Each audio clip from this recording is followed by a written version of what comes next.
जनाब सदर और मेरे अजीज साथियों, अस्सलाम वालेकुम। आज मुझे जिस मौजू पर लफ्ज़ करने का मौका मिला है वो है जिक्र हबीब सल्लल्लाहु अलैहि वसल्लम।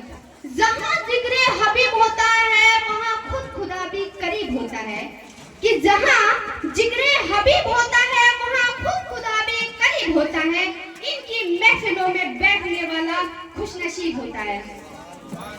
जनाब सदर, रब्बे कायनात ने अपना पूरा कुरान अपने प्यारे हबीब जनाब मोहम्मद सल्लल्लाहु अलैहि वसल्लम के शान में फरमा दिया। जब हम खुदा की इस मुकद्दर किताब कुरान मजीद की तिलावत करते हैं तो हमें पता चलता है कि कहीं इसमें नबी की रसालत के तज़किरे तो कहीं नबी की नबूवत के तज़किरे, कहीं मुस्तफा के रिफियत के तज़किरे तो कहीं अजमत के चर्चे, कहीं इनकी यारों की बातें तो कहीं इनकी जानिसारों की बातें, तो कहीं मुदस्सिर तो कहीं शोहा कहता है। अलारस अल्लाह ताला ने पूरा कुरान अपने प्यारे हबीब जनाब मोहम्मद सल्लल्लाहु अलैहि वसल्लम की शान और अज़मत पर फरमा दिया।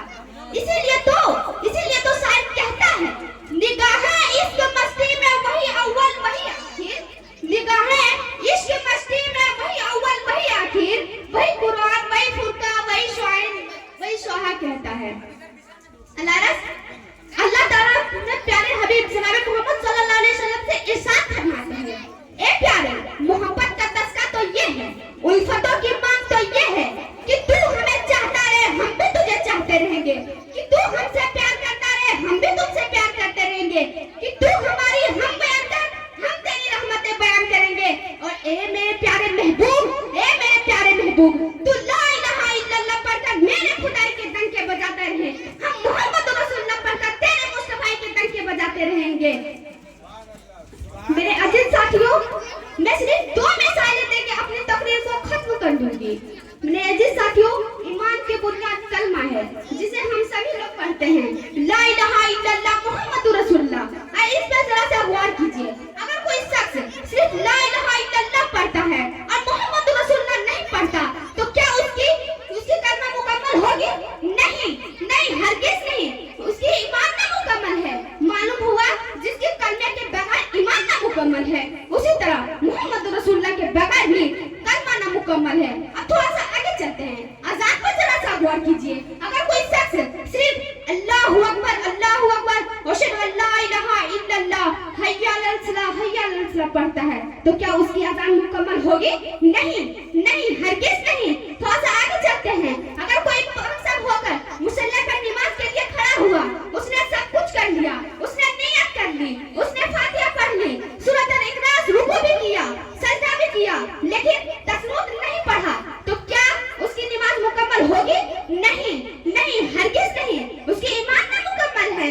उसने मेरे नबी पर दुरूद नहीं भेजा, उसने मेरे नबी पर सलाम नहीं भेजा, तो आप सब बताइए क्या उसकी नमाज मुकम्मल होगी?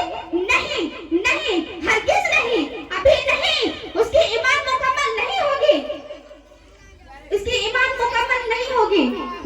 नबी सल्लल्लाहु अलैहि वसल्लम इरशाद फरमाते हैं, ए प्यारे, मोहब्बत का तस्का तो ये है, उल्फतों की मांग तो ये है कि जहाँ जहाँ मेरा जिक्र होगा वहाँ वहाँ तेरा जिक्र होगा। अज़ान में पहले मेरा जिक्र होगा, फिर तेरा जिक्र होगा, कलमे में पहले मेरा जिक्र होगा, फिर तेरा जिक्र होगा, कब्र में पहले मेरा जिक्र होगा, फिर तेरा जिक्र होगा, हशर में पहले मेरा जिक्र होगा, फिर तेरा जिक्र होगा। ए मेरे प्यारे महबूब, जहाँ जहाँ मेरे खुदाई के तज़किरे होंगे वहाँ वहाँ तेरे मुस्तफा के तज़किरे होंगे। मैं अपनी तकरीर का इख्तिताम इन अल्फाजों में करना चाहूंगी कि जुनूने इश्क से तो खुदा भी बच ना सका, उसने पूरा कुरान मोहम्मद में लिख दिया। जी शुक्रिया।